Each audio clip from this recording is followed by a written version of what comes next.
Hello girls, आज हम पिछले टॉपिक जो हमारा था agriculture subsidy and food security in India, उसके सेकंड पार्ट में आज हम डिस्कस करेंगे problem of food security. First part में हमने एग्रीकल्चर सब्सिडीज़ की बात की थी, agriculture subsidy for the agriculture inputs. उसमें फर्टिलाइज़र्स और इरिगेशन फैसिलिटीज़ पर, वाटर पर जो सब्सिडी की जा रही है उसका नेचर, प्रॉब्लम और उसका जो सजेशंस थे, रीजंस थे, वो हमने स्टडी किया है। आज जो हम करेंगे सेकंड काइंड ऑफ सब्सिडी जो फूड पर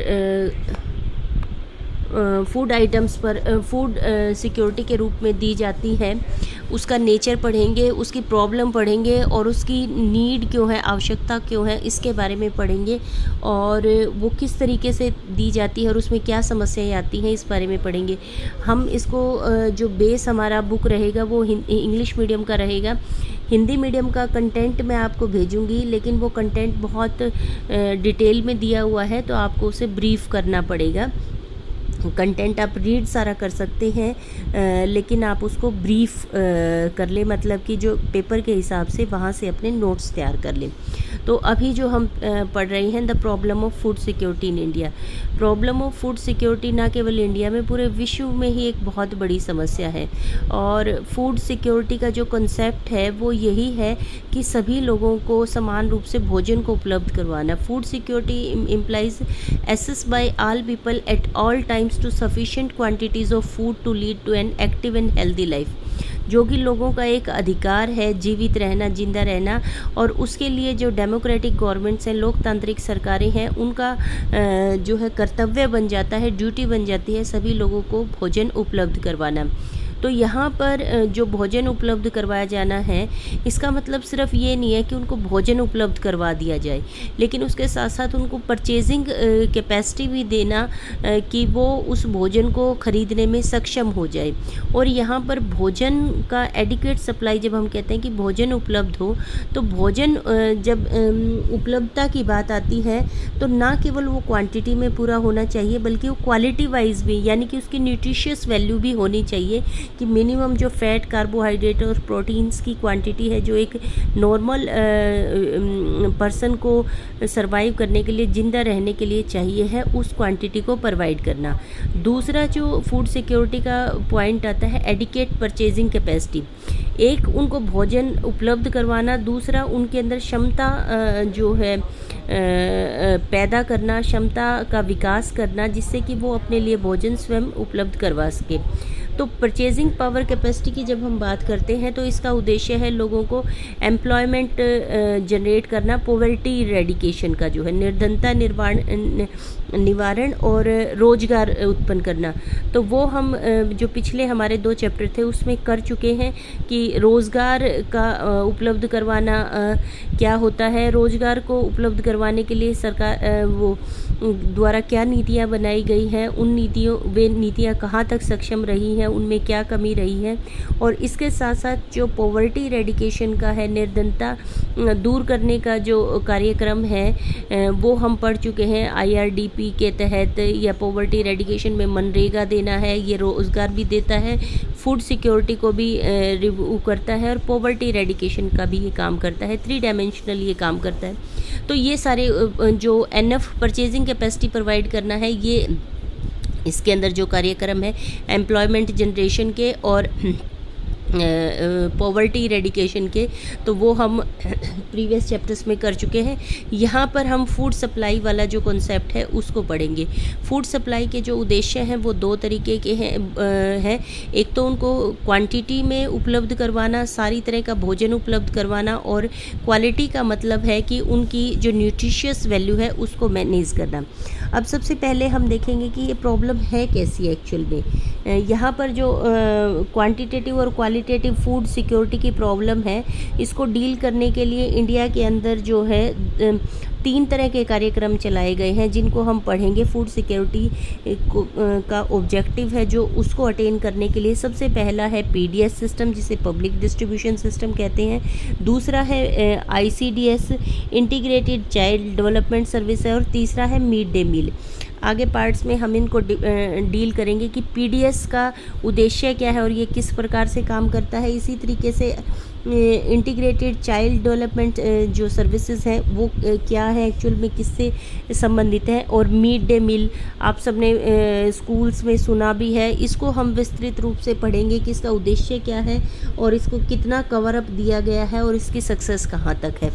तो ये तीनों ही जो प्रोग्राम्स गवर्नमेंट के द्वारा इंडिया के अंदर चलाए गए हैं, ये पीडीएस सिस्टम तो 1963 से चल रहा है। तो इनका कार्यक्रमों का, इन सभी का उद्देश्य है फूड सिक्योरिटी प्रोवाइड करना, सभी लोगों को खाद्य सुरक्षा देना है।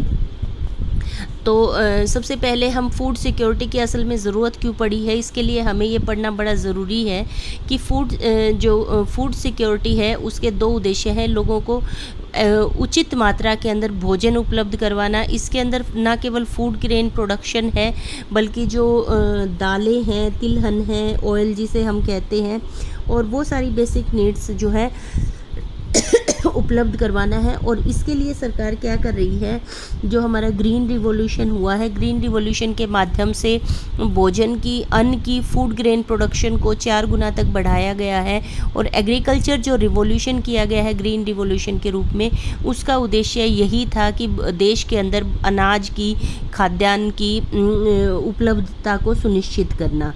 तो वो सारे जो एफ़र्ट्स किए गए हैं एग्रीकल्चर प्रोडक्शन को बढ़ाने के लिए, वो उन सब का उद्देश्य मुख्य तौर पर देश के अंदर खाद्य सुरक्षा के लिए भोजन को उपलब्ध करवाना था।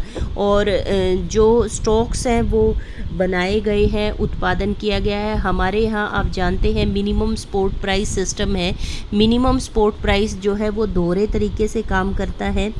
भारत के अंदर क्या स्थिति है कि पहले तो भारत के अंदर ग्रीन रिवॉल्यूशन के माध्यम से खाद्यान्नों की उपलब्धता को बनाया गया, इसके साथ ही साथ पब्लिक डिस्ट्रीब्यूशन सिस्टम की स्थापना की गई और एक एफसीआई एजेंसी है, फूड कॉरपोरेशन ऑफ इंडिया। तो एक सिस्टम बनाया गया। सरकार क्या करती है हमारे यहाँ, मिनिमम सपोर्ट प्राइस है। मिनिमम सपोर्ट प्राइस कब अनाउंस किया जाता है, जब किसान फसल बोने का, बुआई का जो सीज़न होता है, उस समय पर सरकार के द्वारा एक न्यूनतम समर्थन मूल्य जो है वो घोषित किया जाता है। उस न्यूनतम समर्थन मूल्य का उद्देश्य क्या होता है कि किसानों को मोटिवेट करना, किसानों को एश्योर करना, उनको समर्थन देना कि आप ये फसल बोइए, इस फसल की न्यूनतम कीमत, जब ये फसल पककर तैयार हो जाएगी तो आपको इतने रुपए इसके मिलेंगे। वो जो न्यूनतम समर्थन मूल्य है वो आपकी तैयार की जाती है किसके आधार पर, जो लागत होती है। लागत जो है वो 5 तरीके की होती है, C1, C2, C3 होती हैं।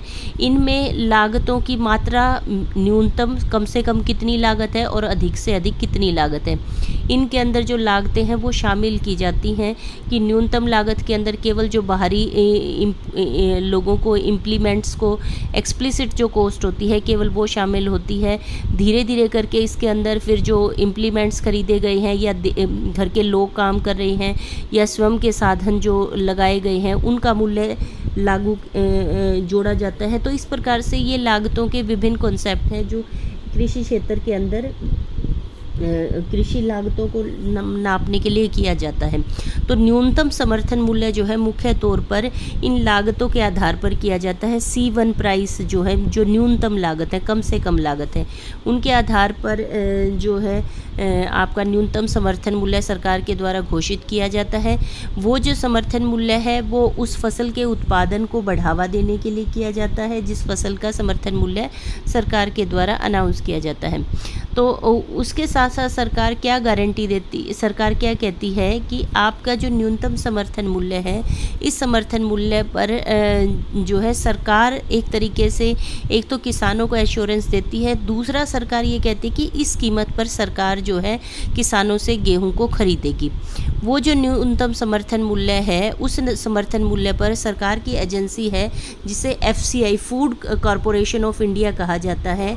वो फूड कॉरपोरेशन ऑफ इंडिया की स्थापना इसीलिए की गई है, एक तरफ से तो वो किसानों से न्यूनतम समर्थन मूल्य पर जिस किसान की फसल बाज़ार में नहीं बिक पाती या उससे कम कीमत पर बिक रही होती है, तो वो FCI कॉरपोरेशन उससे उस मिनिमम सपोर्ट प्राइस पर उस फसल को खरीद लेता है। तो फूड कॉरपोरेशन ऑफ इंडिया का एक उद्देश्य तो है कि किसानों से उस फसल को न्यूनतम समर्थन मूल्य पर खरीदना, ताकि बाजार के अंदर, अर्थव्यवस्था के अंदर खाद्यान्नों की पूर्ति बनी रहे। दूसरी तरफ एफसीआई क्या करता है, एफसीआई उस खाद्यान्नों का बफर स्टॉक बना कर रखता है। आपने जगह जगह, आप जब इधर से उधर ट्रैवलिंग करते हैं तो आपने देखा होगा जगह जगह गोडाउन्स बने होते हैं जिसमें अनाज रखा रहता है। तो ये जो अनाज होता है ये बफर स्टॉक है, सरकार के द्वारा बनाया गया है, ताकि लोगों को, जो लोग गरीब हैं या गरीबी रेखा से नीचे रह रही हैं या ज़रूरतमंद है, या किसी भी तरह की महामारी, या जैसे अभी पेंडेमिक कोविड है, तो इस तरह की स्थितियों के अंदर बीमार हैं, बूढ़े हैं, कमज़ोर हैं, तो ज़रूरतमंद लोगों के लिए और ज़रूरतमंद स्थितियों के लिए, कोई कहीं जो नेचुरल डिजास्टर आ गया है, कहीं भूकंप आ गया है, बाढ़ आ गया है, तो उन क्षेत्रों में, उन इलाकों के अंदर लोगों को भोजन उपलब्ध करवाने के लिए ये बफर स्टॉक काम आते हैं, जो एफसीआई के द्वारा बनाए जाते हैं। कैसे होता है कि एफसीआई के द्वारा इन किसानों से इस मिनिमम सपोर्ट प्राइस पर इस फसल को ख़रीदा जाता है और उसका बफर स्टॉक बनाया जाता है। फिर इस बफर स्टॉक से एक पब्लिक डिस्ट्रीब्यूशन सिस्टम होता है, सार्वजनिक वितरण प्रणाली। उस वितरण प्रणाली में इस अनाज को भेजा जाता है। ज़रूरत की जो ration, food grains, kerosene oil, चीनी, जो ज़रूरत का जो न्यूनतम राशन है, वो राशन इस पब्लिक डिस्ट्रीब्यूशन के तहत पूरे देश के अंदर भेजा जाता है और ज़रूरतमंद लोगों को बांटा जाता है। तो ये पब्लिक डिस्ट्रीब्यूशन सिस्टम जो है किस प्रकार से काम करता है वो हम आगे डिटेल में पढ़ेंगे। तो 1 अक्टूबर 2019 को टोटल जो स्टॉक था इसका 46 मिलियन टन राइस और चावल का था, और 50 तो इसकी जो ड्रॉबैक है, अभी जो भारत के अंदर स्थिति है कि इन एफसीआई के अंदर जो बफर स्टॉक बनाया गया है खाद्यान्न, वो ज़रूरत से ज़्यादा है। कैसे कि मेंटेन कितना होना चाहिए था, 30.8 होना चाहिए था, लेकिन स्ट्रेटजिक जो है ये होना चाहिए था 30 लाख और 20 लाख होना चाहिए। 30 लाख गेहूँ होना चाहिए था, 20 लाख टन जो है चावल होना चाहिए था, लेकिन वर्तमान में है कितना, 30 के बजाय 46 लाख टन तो आपका गेहूँ है, और लगभग 30.8 मिलियन टन जो है वो आपका चावल है। तो इस वजह से लगभग 50% मोर स्टॉक बना हुआ है।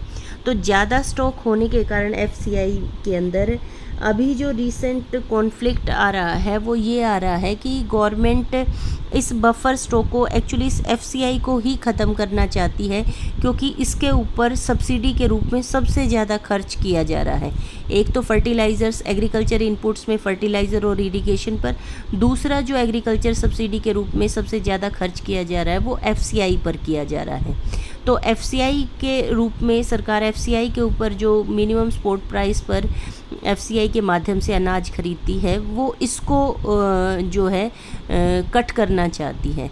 और सरकार क्या सिस्टम एस्टेब्लिश करना चाह रही है कि खाते में, लोगों के खाते में कैश ट्रांसफ़र कर दे, अनाज की जगह फ्री अनाज देने की बजाय वो पैसा ट्रांसफ़र कर दे, और ताकि इस एफसीआई सिस्टम के अंदर जो लीकेजेस हैं, लूप होल्स हैं, जो इसमें करप्शंस है और जो वेस्टेज अनाज की होती है और ये बड़े बड़े बफर स्टॉक बनाने रहे हैं, इस रिस्पॉन्सिबिलिटी को गवर्नमेंट ख़त्म करना चाहती है। तो लेकिन अभी हम इंडिया के अंदर इसका स्टेटस देखेंगे कि एक्चुअल में ये कैसे काम करता है, and why it is better then the cash transfer. जो सब्सिडी को अनाज के रूप में ना देकर कैश ट्रांसफ़र के रूप में देने की बात चल रही है, उसको करने से पहले हमें समझना होगा कि ये एफसीआई एक्चुअल में काम कैसे करता है। तो सबसे बड़ी इसकी वीकनेस यही है कि इसके अंदर बफर स्टॉक ज़्यादा बने हुए हैं। दूसरी हमारी समस्या क्या है, क्वालिटेटिव एस्पेक्ट। क्वालिटेटिव एस्पेक्ट्स में हम देखते हैं कि भारत के अंदर 2019 की जो ग्लोबल हंगर रिपोर्ट है, इंडेक्स है, उसके हिसाब से भारत 117 देशों में 102 नंबर पर है। नेपाल, बांग्लादेश, पाकिस्तान, जिनको हम गरीब देशों के रूप में देखते हैं, उनका भी हंगर इंडेक्स हमसे अच्छा है, यानी कि हम उनसे भी नीचे हैं पोजीशन के हिसाब से। दूसरा, हंगर इंडेक्स हमारा 30.3 है, जिसका मतलब ये है कि भारत जो है बहुत सीवियर तरीके से, सीरियस कंडीशन है भूखमरी की। यहाँ पर लोग जो हैं बहुत सीरियस कंडीशन के अंदर भूखमरी का सामना कर रहे हैं।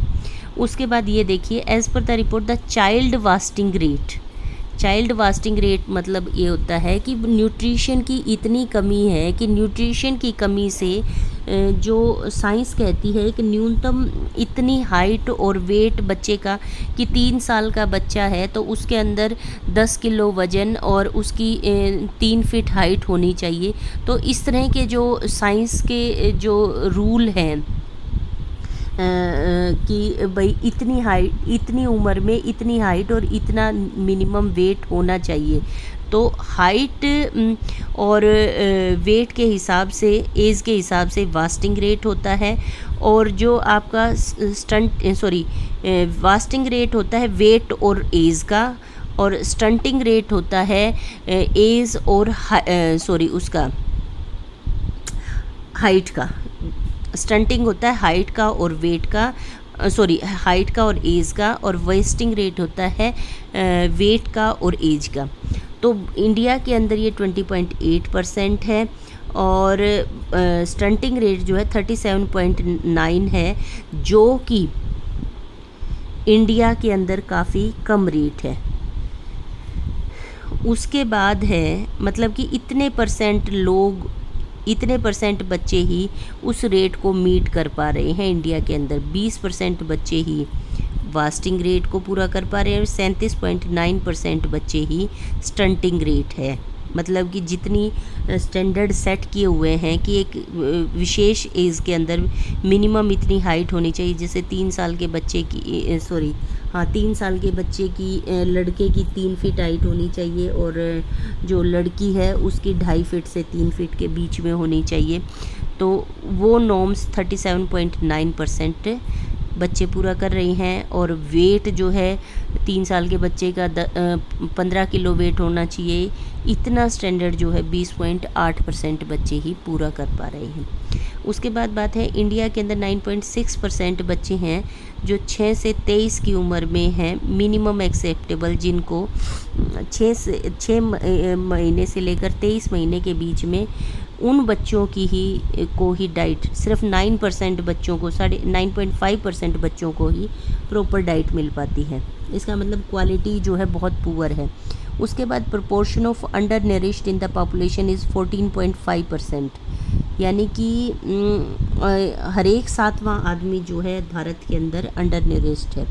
उसके बाद स्टेट ऑफ फूड सिक्योरिटी क्या कहती है, world report 2015 united food food and agriculture organisation है, जो सबसे इंटरनेशनल ऑर्गेनाइजेशन है जो सिर्फ फूड सिक्योरिटी पर काम करता है।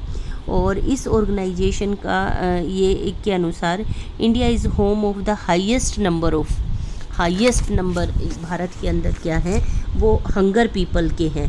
भारत के अंदर 194.6 मिलियंस पीपल जो हैं, टोटल 795 में से भूखमरी का शिकार हैं। ये लगभग 1/4 हिस्सा है। तो भारत के अंदर इन समस्याओं से निपटने के लिए मैंने आपको बताया 3 सिस्टम काम कर रही हैं। एक पब्लिक डिस्ट्रीब्यूशन सिस्टम, एक ICSD सिस्टम काम कर रहा है, और तीसरा जो है मिड डे मील है। इन तीनों का उद्देश्य मुख्य तौर पर भूखमरी का, खाद्य सुरक्षा का, फूड सिक्योरिटी प्रोवाइड करना है। और इन तीनों सिस्टम्स की अगर हम बात करते हैं तो ये सब्सिडाइज्ड रेट पर चल रहे हैं। ये एग्रीकल्चर फूड सब्सिडी का हिस्सा है। तो इसके अंदर एग्रीकल्चर फूड सिक्योरिटी सब्सिडी भी हमारी साथ के साथ कवर होती है। तो सबसे पहले हम पब्लिक डिस्ट्रीब्यूशन सिस्टम की बात करते हैं। पब्लिक डिस्ट्रीब्यूशन सिस्टम वर्ल्ड के अंदर सबसे बड़ा है इंडिया के अंदर, और इसका उद्देश्य क्या है? इसका उद्देश्य है एसेंशियल कंज्यूमर गुड्स। उसके अंदर खाद्यान्न, चीनी, पूरा राशन आ जाता है जो घर के अंदर, एक किचन के अंदर न्यूनतम लोगों को चाहिए होता है। अनाज, चावल, गेहूँ, दालें, चीनी, केरोसिन ऑयल, जो न्यूनतम जो राशन होता है वो सारी चीज़ें कंज्यूमर कंज्यूमरेबल आइटम्स इसके अंदर आ जाती हैं और उनको चीप रेट पर और सब्सिडाइज रेट पर कंज्यूमर को दिया जाता है, so as to insulate them, उनको बचाव करना है किससे, इम्पैक्ट ऑफ राइजिंग प्राइस, बढ़ती हुई कीमतों से, और लोगों को भोजन की सामान की वस्तुओं की उपलब्धता को सुनिश्चित करना है और उसके साथ साथ उनकी न्यूट्रिशन वैल्यू को भी मैनेज करना है। तो पब्लिक डिस्ट्रीब्यूशन सिस्टम के अंदर क्या क्या दिया जाता है, एडिबल ऑयल्स, शुगर्स, कोल, केरोसिन, क्लोथ और इसके साथ साथ फूड ग्रेन्स दिया जाता है। Have been rice, wheat, sugar and kerosene, 4 चीज़ें ये मुख्य तौर पर दी जाती है। इसके अलावा जो कोर्स ग्रेन होते हैं, जो मोटा अनाज जिसे कहते हैं, जवार, बाजरा, वो भी जो है दिया जाता है, लेकिन उसकी परसेंटेज 1% से भी नीचे है, तो नेग्लिजिबल है, इसको काउंट नहीं किया जाता। मुख्य तौर पर ये 4 चीज़ें भारत में पब्लिक डिस्ट्रीब्यूशन सिस्टम के तहत दी जाती है। ये पब्लिक डिस्ट्रीब्यूशन सिस्टम कैसे काम करता है, जो FCI मैंने आपको बताई, वहाँ से अनाज को लिया जाता है और उसको ट्रांसपोर्ट किया जाता है, और जो राशन के डिपो की दुकानें होती हैं जिन्हें फेयर प्राइस शॉप्स कहा जाता है, उन फेयर प्राइस शॉप्स पर ये सामान दिया जाता है, ठीक है, उनके माध्यम से। और जो है आपके 1997 से पहले तक लगभग सभी लोगों को दिया जाता था। राशन कार्ड होते थे, राशन कार्ड के माध्यम से उसमें एंट्री होती थी परिवार के सदस्यों की, और उन सदस्यों के आधार पर उनका तय होता था कि 5 सदस्यों का परिवार है तो कितना मिलेगा, पर पर्सन इतने किलो चावल मिलेगा और इतने किलो गेहूँ मिलेगा, वो सुनिश्चित किया जाता था, तो वो दिया जाता था। लेकिन 97 के बाद क्या कर दिया गया है, इंडिया के अंदर येलो कार्ड और पिंक कार्ड जो है, राशन कार्ड्स अलग अलग कलर के बना दिए गए हैं, और अभी जो है सिर्फ BPL फैमिलीज़ को ही सब्सिडाइज रेट पर इसके माध्यम से अनाज जो है आपका राशन, ये कंज्यूमरेबल आइटम्स दिए जाते हैं। दालें भी दी जाती है, लेकिन ये 0.2% ही है टोटल पब्लिक डिस्ट्रीब्यूशन सिस्टम का, और बहुत कम है। Public distribution system in India covers the whole population as no means of direct targeting are employed, ठीक है। जो मुख्य तौर पर भूखे हैं उन सब को कवर, पूरी पॉपुलेशन को ये कवर करता था जब इसको शुरू के अंदर लागू किया गया था। 1960 में अंदर फेयर प्राइस शॉप्स जो हैं ओवर द ईयर 0.47 1960 में थी, और ये 3.12 लाख 1984 में हो गई है, और अभी प्रेजेंट में 4.74 लाख हो चुकी हैं, और इसकी कीमत 30,000 करोड़ तक पहुंच चुकी है, और ये लगभग 160 फैमिलीज़ तक फैला हुआ है और लार्जेस्ट है इंडिया के अंदर। 18-19 में इसके माध्यम से 75.3 मिलियन टन्स जो है वो अनाज लिया गया, और उसमें से 56.4 टन सारे लोगों को बेचा गया। उसके बाद है state intervention in food grain and FCI। ये आप टॉपिक मैं आपको वीडियो ज़रूर दे रही हूँ, इसको मैं ब्रीफ में बता रही हूँ, आपको इतना डिटेल में करने की ज़रूरत नहीं है। FCI के माध्यम से मैंने आपको बताया, FCI 1965 में स्थापित किया गया। इस FCI कारपोरेशन का मुख्य उद्देश्य था अंडरटेक द परचेज़ करना अनाज की, फिर उसकी स्टोरेज करना, और फिर इसको मूवमेंट और ट्रांसपोर्ट करना, किसको, फेयर प्राइस शॉप्स के माध्यम से, और फिर इसका डिस्ट्रीब्यूट करना, बंटवारा करना, and sale of food grain and other food stuff. इसका मुख्य तौर पर काम यही था, और इसका काम जो है mainly note less than the sport procurement price fixed by the government, जो मिनिमम सपोर्ट प्राइस गवर्नमेंट के द्वारा तय किया गया है उन कीमतों पर इसको ख़रीदना था, और फिर इसको कम कीमतों पर ख़रीदा, ज़्यादा कीमत पर जाता था, और इसको कम कीमतों पर, जिसे इशू प्राइस कहा जाता है, fixed by the government of India तय किया जाता है, उसको पब्लिक डिस्ट्रीब्यूशन सिस्टम के माध्यम से लोगों तक पहुंचाना है। और इसकी अचीवमेंट क्या है, प्रिक्योरमेंट करना। प्रिक्योरमेंट होता है अनाज को ख़रीदना और बफर स्टॉक बनाना, और उसके बाद उसको पब्लिक डिस्ट्रीब्यूशन सिस्टम की आवश्यकताओं को मीट करना। फिर उसके बाद डोमेस्टिक प्रोक्योरमेंट फूड ग्रेन की जाती है, और इंपोर्ट ऑफ फूड ग्रेन्स को घटाया गया है इसके माध्यम से, FCI के माध्यम से, और जिसके कारण FCI ने फॉरेन एक्सचेंज को भी बचाया है। उसके बाद FCI की और अचीवमेंट क्या है कि ये प्राइस सपोर्ट परचेज़ को बढ़ावा देता है, और जो प्राइस कीमत जो किसानों को प्रोटेक्ट करता है, जो कीमतों में घटोतरी होती है उससे बचाव करता है किसानों का, और फूड ग्रेन्स जो गरीब लोग हैं उनको कीमतों में होने वाली वृद्धि से बचाता है। फूड आइटम्स की किसानों को बचाता है कीमतें गिरने से, और लोगों को बचाता है किससे? इन्फ्लेशन से। Affordable price reducing inflationary pressure घटाता है। और FCI क्या करता है? Important role in building up scientific storage capacity of the country. Storage capacity, purchase, procurement, दूसरा डिस्ट्रीब्यूशन, तीसरा किसानों को कीमत डिप से बचाता है, चौथा लोगों को इन्फ्लेशनरी प्रेशर से बचाता है, और पांचवा ये क्या करता है? स्टोरेज करता है अनाज की।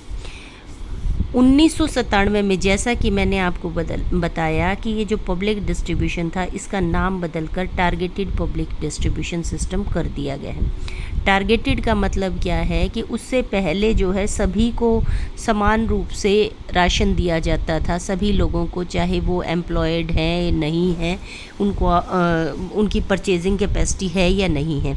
लेकिन 1997 के बाद से जो लोग अफोर्ड कर सकते थे उसको इसमें से एक्सक्लूड कर दिया गया, और जो BPL फैमिलीज़ थी, पिंक, जो आपको पता है 3 तरह के कार्ड बनाए गए, तो जो बिलो पॉवर्टी लाइन थे, पिंक राशन कार्ड होल्डर थे, BPL फैमिलीज़ के नाम से जाना जाता था, उनको इसके तहत कंज्यूमरेबल आइटम डिस्ट्रीब्यूशन किया गया, यानी कि इसमें एक वर्ग विशेष को टारगेट कर लिया गया।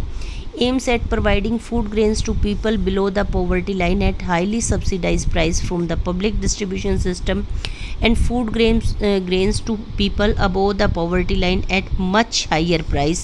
Thus the TPDS adopted by the government of India maintain the universal character of PDS, but adds a special focus on the people below poverty line. ठीक है, और इसके मेन पॉइंट्स क्या थे? टारगेट किया गया। टारगेट का मतलब क्या है कि जो सच में ज़रूरतमंद थे, जो बिलो पॉवर्टी लाइन वाले लोग थे, maximum income level for population to be covered under BPL was kept, जिसकी 15,000 रुपये पर एनम से कम इनकम थी उसको BPL माना गया, और उसको 10 किलो फूड ग्रेन पर हाउस होल्ड पर मंथ जो है वो दिया गया, और लेटर ऑन इसको कर दिया गया 25 किलो। 1 अप्रैल 2002 को गवर्नमेंट ने इसको 35 किलो तक बढ़ा दिया। उसके बाद सेकंड TPDS ने क्या किया कि इसने मल्टीपल प्राइसेस रखे। मल्टीपल प्राइसेस का मतलब क्या है कि इसने ज़रूरत के हिसाब से, जैसे APL फैमिलीज़ थी, APL फैमिलीज़ के लिए जो इशू प्राइस था, इशू प्राइस है कि जिस कीमत पर लोगों को सामान दिया गया, उसके तहत 6.10 किलोग्राम वीट और 8.30 रुपये पर केजी राइस APL फैमिली को दिया गया, और BPL फैमिली के लिए 4 और 5 रुपये रखा गया। और एक तीसरी योजना इसके अंदर ऐड कर दी गई, तीसरा जो ग्रुप था APL, BPL, और तीसरा अंत्योदय अन्न योजना AAY। इसका उद्देश्य क्या है कि जो बिल्कुल ही गरीबों में भी जो गरीब लोग हैं, जिनके पास किसी तरह का कोई राशन कार्ड कुछ नहीं है और उनको भोजन की आवश्यकता है, उनको अंत्योदय अन्न योजना के तहत कवर किया गया, जो गरीबों में भी गरीब लोग थे, और उनको 2 रुपये गेहूँ और 3 रुपये किलो चावल के हिसाब से उन फैमिलीज़ को दिया गया। तो 3 तरह के लोग इसके अंदर शामिल हैं, APL, BPL और तीसरा अंत्योदय अन्न योजना के तहत ये 2001 में दिया गया। तो ये मल्टीपल प्राइसेस अलग अलग टारगेटेड ग्रुप के लिए तय किए गए। उसके बाद centre state control, initially state इसको कंट्रोल करती थी पहले, और FCI जो है वो सेंटर ओन्ड होता था, वो अनाज वो करता था और स्टेट गवर्नमेंट्स इसको डिस्ट्रीब्यूशन करती थी। लेकिन TPDS के बाद size of BPL population and entitlement for the BPL population आज decided by the central government. BPL population कितनी होगी और उसकी कितनी एंटाइटलमेंट होगी उसको सेंट्रल गवर्नमेंट ही डिसाइड करती है। उसके बाद critical review public distribution system की कई कमियां हैं। सबसे पहली है कि ये सिर्फ limited benefit to the poor, बहुत लिमिटेड बेनिफिट देता है, क्योंकि इसके अंदर जो डिस्ट्रीब्यूशन दिया जाता है वो क्या है कि their dependence on the open market has been much higher than on the PDS for the most of the commodities. बड़ी लिमिटेड सी कमोडिटीज़ के माध्यम से दी जाती हैं। इन 4 चीज़ों से लोगों का गुजारा नहीं होता। उसके बाद डिफ़िकल्ट इन टारगेटिंग, इसके अंदर जो टारगेट ग्रुप किया गया है, पहले तो उसकी थ्योरेटिकल डेफिनेशन बनानी बहुत मुश्किल है कि 15,000 रुपये में तो इसका मतलब हो गया 1 महीने के 1250, और 1 महीने के 1250 का मतलब 1 दिन का कितनी इनकम हो गई उसकी, 30 से डिवाइड कर लो, ये हो गया लगभग 40 रुपये के आसपास होगी। तो 40 रुपये में तो एक फैमिली का एक दिन का गुजारा हो नहीं सकता। तो वो कॉन्सेप्चुअल जो डेफिनेशन है टारगेटेड फैमिली की वही बिल्कुल सही नहीं है। और उसके बाद रियल में उनको आइडेंटिफाई करना, डॉक्यूमेंटेशन इतना ज़्यादा है, तो दोनों तरह की टारगेट ग्रुप का डिफ़ाइन करना और फिर उसको पहचान करके उसको उस एंट्री करना, दोनों ही अपने आप में बहुत मुश्किल है। जैसे बीपीएल फैमिली की है, official poverty line estimated the planning commission 1993-94 में जो बनाई गई थी, तो उसके हिसाब से 37 और 32% है, लेकिन एक्चुअल में जो नंबर है वो काफ़ी ज़्यादा है। ऑपरेशनल आइडेंटिफिकेशन भी मैंने आपको बता दी है, आप इसको पढ़ लें, लेकिन इसमें से लिखनी 2 से 3 लाइन है, इससे ज़्यादा आपको इसमें लिखना नहीं है, ठीक है।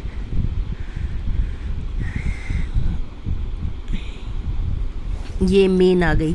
The problem of both at the conceptual level, conceptual होता है, कॉन्सेप्ट हो गया डिफाइन के रूप में, ठीक है। ऑपरेशनल होता है वास्तविक व्यवहारिक रूप से, ठीक है। तो दोनों ही रूप में उनको फैमिलीज़ को, जो बीपीएल फैमिलीज़ हैं उनको पहचानना और उनको फिर डिफ़ाइन करना, पहले उनको आइडेंटिफाई करना, पहचानना और उसके बाद उनको इंक्लूड करना टीपीडीएस में। इसमें बहुत सारी समस्याएं हैं और इसकी वजह से बहुत सारी फैमिली जो है बाहर रह जाती हैं। उसके बाद इसमें बहुत सारी लीकेजेस और डाइवर्जन है। पीडीएस सिस्टम में बहुत सारे फेक कार्ड ओनर हैं। उसके बाद लीकेज सिस्टम क्या है कि बहुत सारे ज़रूरतमंदों को बाईपास कर दिया जाता है। जिनको बाहर रहना चाहिए वो अंदर आ जाते हैं करप्शन के कारण, और जिनको अंदर आना चाहिए वो बाहर रह जाते हैं। तो इसके कारण लीकेजेस और डाइवर्जन ऑफ रिसोर्सेज बहुत रहता है कि more than half 54% of grain taken off from TPDS disappeared before it reached buyer in the fair price shop. Corruption है, बीच में से ही अनाज गायब हो जाता है। तो इस तरह की बड़ी इसके अंदर करप्शन है डिस्ट्रीब्यूशन के अंदर। तो जो इसकी जो सक्सेस पर जो क्वेश्चन मार्क करता है। उसके बाद है लेट और irregular arrival of grains, time fix नहीं होता, कभी आ गया कभी नहीं आ गया, कोई टाइम फिक्स नहीं है, कभी महीने के शुरू में आ रहा है, कभी महीने के आखिर में आ रहा है। तो ये इरेगुलर है और लेट आता है। लोग इसके ऊपर भरोसा करके अपनी ज़रूरतों को पोस्टपोन नहीं कर सकते, ठीक है। उसके बाद है no variation in purchase across expenditure groups. इसके अंदर जो टारगेटिंग जो ग्रुप हैं उनकी जो परचेजिंग पावर है और उनके जो डिफरेंट ग्रुप्स हैं उनको ये फ्लेक्सिबिलिटी नहीं कह सकते कि फ्लेक्सिबिलिटी है, और उनकी जो परचेजिंग पावर है धीरे धीरे करके कम होती जा रही है। लेकिन उसके ऊपर कोई भी किसी भी तरह का कोई चेक नहीं है, उसमें चेंज नहीं है। एक बार जो डाटा बना दिया जाता है सालों साल उसमें कोई बदलाव नहीं होता और उसमें कोई चेक नहीं किया जाता है। बहुत सालों बाद जाकर फिर उसको दोबारा से चेक किया जाता है। उसके बाद है बर्डन ऑफ सब्सिडी। पीडीएस के ऊपर जो सब्सिडी दी जाती है, देखो ये था subsidy on PDS arise from the difference between the issue price and the economic cost of FCI. FCI जिस कीमत पर सामान को ख़रीदता है वो उसकी इकोनॉमिक कॉस्ट है, और जिस कीमत पर लोगों को उपलब्ध करवाता है वो इशू प्राइस है। अक्सर इकोनॉमिक कॉस्ट इस इशू प्राइस से ज़्यादा होती है। तो इन दोनों का जो डिफरेंस है वो क्या है, वो फूड सब्सिडी के रूप में आता है। Food subsidy on PDS system आती है। तो ये मूल्य लगातार बढ़ता जा रहा है और इसकी वजह से burden of food subsidy has increased over the years. 662 crore थी 1881 में, और ये 2018-19 के अंदर 1,71,298 करोड़ रुपए तक पहुंच चुकी है, और ये बहुत बड़ी अमाउंट में सब्सिडी है। उसके बाद inefficiency in the operations of FCI की जो ऑपरेशन है उसके अंदर बहुत सारी कमियां हैं। ख़रीदने का, इसके ऊपर जो दूसरी लागतें होती हैं, करप्शंस का इसमें बहुत बुरे तरीके से हिस्सा है। उसके बाद टास्क ऑफ प्रोक्योरमेंट और distribution of food grains to the private agents in place of FCI as they are likely to operate more efficiently. तो इस तरह की बहुत सारी ऑब्जर्वेशंस है जो FCI में वास्तविक रूप में देखा जाता है। FCI इसका बहुत हाईली सेंट्रलाइज्ड है और अफसरशाही इसमें बहुत ज़्यादा है। इस वजह से इसका जो एफिशिएंट जो इसकी वर्किंग है ये हमेशा सवालों के घेरे में रही है और इसमें कमी रहती है। MSP पर किसान खुश नहीं है जो न्यूनतम दी जाती है। अक्सर दबाव बना रहता है कि MSP के बेनिफिट्स को बढ़ाया जाए, और दूसरी तरफ से जो इशू प्राइस है उसके ऊपर दबाव रहता है कि उसको न्यूनतम से न्यूनतम रखा जाए। उसके बाद 2013 के अंदर नेशनल फूड सिक्योरिटी एक्ट आया है। इसको बहुत ज़्यादा डिटेल में नहीं करेंगे, इसको लिमिटेड ही करेंगे। और इसकी नेशनल एडवाइजरी काउंसिल की ये थी कि ये फैमिली ना होकर ये घर को दिया जाना चाहिए। तो आप इसको रीड कर लें, लेकिन मोस्ट प्रोबेबल इसमें से एक शॉर्ट नोट ही आ सकता है। इसके अलावा ये डिटेल में आपका नहीं आएगा, तो आप इस बिल को थोड़ा सा पढ़ लें। बाकी इसमें से क्वेश्चन आने की संभावना ना के बराबर है फूड सिक्योरिटी बिल के ऊपर।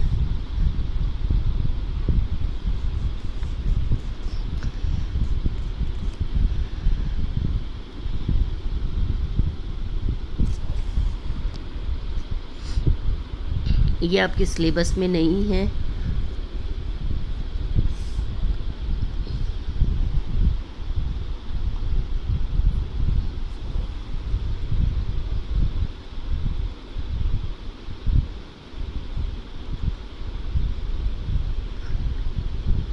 ये कैश ट्रांसफ़र वर्सेस PDS जो बड़ा चल रहा है कि सब्सिडी को कैश के रूप में ट्रांसफ़र कर दिया जाएगा, ठीक है। उसके बाद सेकंड जो सब्सिडी आती है वो आती है ICDS के रूप में। ICDS होता है integrated child development scheme. Integrated child development scheme क्या कहती है? ये 1975 में की गई थी। जो आपकी आंगनवाड़ी, अगर मैं लोकल टर्म्स में इसकी बात करूं, जो आपका आंगनवाड़ी सिस्टम है वो आपका ICDS सिस्टम में आता है। इसके तहत क्या है कि छोटे बच्चों को, छोटे बच्चे वो आप लगाइए कि 6 साल की उम्र तक जो बच्चे हैं गांव के अंदर, देहात के अंदर, up to the age of 6 years, उन बच्चों को भोजन क्वांटिटी के हिसाब से भी और क्वालिटी के हिसाब से भी न्यूट्रिशियस डाइट प्रोवाइड करना है। और उसके साथ साथ जो प्रेग्नेंट वुमेन्स हैं, मदर्स हैं, उनको भोजन उपलब्ध करवाना इसका मुख्य उद्देश्य है। तो इसका नाम ही है इंटीग्रेटेड चाइल्ड डेवलपमेंट प्रोग्राम, कि माँ जब प्रेग्नेंट है तब से लेकर बच्चे के 6 साल के होने तक उसको न्यूट्रिशियस डाइट उपलब्ध करवाना है। और ये सप्लीमेंट्री न्यूट्रिशियस प्रोग्राम है with primary health care and informal education. Anganwadi में बच्चों को इनफॉर्मल एजुकेशन भी सिखाई जाती है। और उसके साथ साथ it is one of the largest child intervention programme in the world with the holistic package of 6 basic service for children. 6 basic services दी जाती हैं up to the age of 6 years and for pregnant and nursing mothers. एक तो उनको भोजन उपलब्ध करवाना, supplement feeding, child food ration 300 दिन तक कंटेनिंग 500 कैलोरी और 12.5 से 15 gram protein, and to pregnant and lactating mother होती हैं जो बच्चों को दूध पिलाती हैं, फूड राशन कंटेनिंग 600 कैलोरी और 18 से 20 ग्राम प्रोटीन प्रोवाइड करना, इम्यूनाइजेशन इंजेक्शन लगाना, हेल्थ चेकअप्स, किसी किस्म की कोई बीमारी तो नहीं है, रेफरल सर्विसेज, उनको किसी तरह की गाइडेंस देना, रेफरेंसेस देना, उनको जानकारी देना। उसके बाद है हेल्थ एंड न्यूट्रिशन एजुकेशन, उनको भोजन संबंधी आदतों के बारे में बताना। और non formal pre school education, 3 से 6 साल के बच्चों को नॉन फॉर्मल स्कूल एजुकेशन करवाना इसका मुख्य उद्देश्य है। और इसके तहत जो है पहले ये शुरू में किया गया था 17,000 बच्चों के ऊपर, और ब्लॉक लेवल पर शुरू किया गया था, और बाद में 40% प्रेग्नेंट वुमेंस पर शुरू किया गया था। और अब इसकी जो देखें तो इसकी संख्या शुरू में 33 ब्लॉक पर था, और लगभग 4800 आंगनवाड़ी सेंटर्स थे, AWC जिनको कहा जाता है।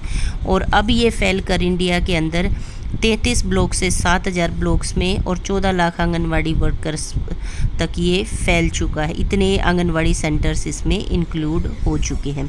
CDPO इसकी हेड होती है, सुपरवाइज़र और आंगनवाड़ी वर्कर और हेल्पर होती हैं। इन 4 लेवल्स के लोग मिलकर एक आंगनवाड़ी सेंटर को अच्छे से चलाते हैं ब्लॉक लेवल पर। तो न्यूट्रिशन प्रोग्राम है। बाद में इसको जो प्रधानमंत्री मातृ वंदना योजना 2017 में शुरू की गई है, इसको अम्ब्रेला ICDS के नाम से जाना जाता है। इसमें ये 6 चीज़ें ऐड की गई हैं। ICDS के बजाय सिर्फ नाम बदला गया है, बाकी प्रोग्राम्स वही चल रहे हैं। ये 6 प्रोग्राम्स हैं। उसके बाद सेकंड आपकी स्कीम आती है मिड डे मील्स की। मिड डे मील स्कीम क्या है? मिड डे मील स्कीम भी ये एग्रीकल्चर फूड सिक्योरिटी प्रोग्राम का ही एक हिस्सा है, और इसके तहत लार्जेस्ट स्कूल बच्चों को भोजन उपलब्ध करवाना है। और लगभग 11 करोड़ बच्चों को भोजन उपलब्ध करवाया गया है। पहले ये 1 से 5वीं तक था, बाद में इसको बढ़ाकर 8वीं तक कर दिया गया है। और इसमें न केवल क्वांटिटी उपलब्ध करवाना है, बल्कि क्वालिटी को भी रखा गया है। 300 कैलोरी और 8 से 12 ग्राम प्रोटीन जो है बच्चों को पहले ये 4वीं तक था, और गवर्नमेंट और एडेड स्कूल्स में, और बाद में इसको बढ़ाकर 6वीं से 8वीं तक भी इसको कर दिया गया है। और इसका कुकिंग कॉस्ट, ये आपकी इसकी सब्सिडी है। कुकिंग कॉस्ट 1 रुपया पर चाइल्ड है, पर डे है। ट्रांसपोर्ट सब्सिडी 100 पर क्विंटल है, और 76 रुपये पर क्विंटल फॉर अदर स्टेट्स है। मैनेजमेंट मॉनिटरिंग इवेल्युएशन कॉस्ट है 2% of the cost of food grain. और उसके बाद ये टेक्निकल बातें हैं, आप इसको रीड कर लें, लेकिन इसको लिखने की ज़रूरत नहीं है। इसका मुख्य उद्देश्य इसका है कि बच्चों को भोजन उपलब्ध करवाना है, और उनके अंदर न्यूट्रिशन वैल्यू को इंक्लूड करना है, और दूसरा उनको स्कूल में आने के लिए मोटिवेट करना है ताकि वो स्कूल में आ सके। ये देखिए, ये है एंश्योर द पॉपुलेशन नॉर्म्स नहीं, ये नहीं इसका, आई रीड समवेयर। और इसका बेनिफिट ये हुआ है, वर्किंग मदर्स को इसका बड़ा फ़ायदा हुआ है, जो सिंगल मदर्स थी उनको बड़ा फ़ायदा हुआ है, और बच्चों की जो अटेंडेंस है वो बढ़ी है, शेयरिंग बढ़ी है। एक स्टडी मैंने इसमें पढ़ी थी, वो स्टडी क्या कहती है कि इसका जो है बहुत बेनिफिट हुआ है। और इसके बाद यहाँ पर इसका क्रिटिकल अप्रेजल यही है, पुअर एलोकेशन ऑफ रिसोर्सेज है। दूसरा इसका क्या है, MDM, और इसके अंदर जो क्वालिटी ऑफ फूड दिया जाता है अक्सर उसके अंदर शिकायतें मिलती रहती हैं, जो कि बड़ा चिंता का विषय है। उसके बाद ICDS meant to be package integrated services हैं, लेकिन इसमें tending to get limited to supplementary nutrition programme, और इसमें बच्चों के ऊपर फोकस किया जाना चाहिए, लेकिन ये नेगलेक्ट होता रहता है। उसके बाद तारा Gopal Das pointed out overt रा हंगर और हिडन हंगर। तो ये रा हंगर पर तो ध्यान देता है, लेकिन जो हिडन छिपी हुई हंगर है उसके ऊपर ज़्यादा ध्यान नहीं देता। उसके बाद फोकस ऑन द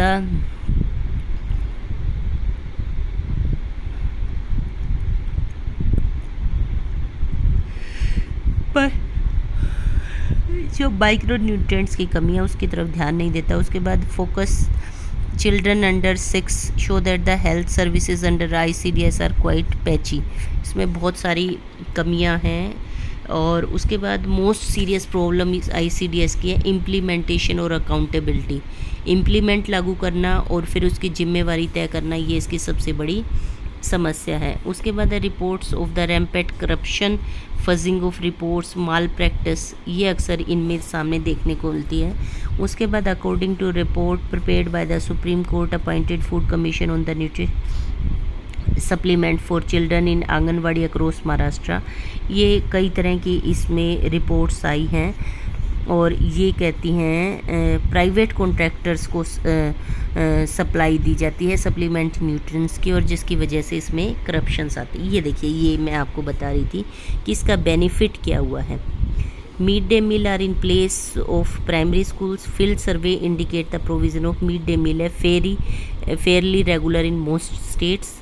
जो स्टडी इसको बताती हैं, mid day meal are popular हैं बच्चों में और बच्चे उनको उसका इंतज़ार करते हैं, इसलिए नहीं कि वो भूखे हैं, बल्कि food is better than what they get at home because they enjoy sharing meal enjoy करते हैं। उसके साथ साथ रेगुलर स्कूल अटेंडेंस को बढ़ाने में गर्ल्स और डिसएडवांटेज्ड फैमिली के बच्चे रेगुलर आते हैं। उसके बाद मिड डे मील जो है कास्ट बैरियर्स को तोड़ता है, foster a sense of social equality among school children.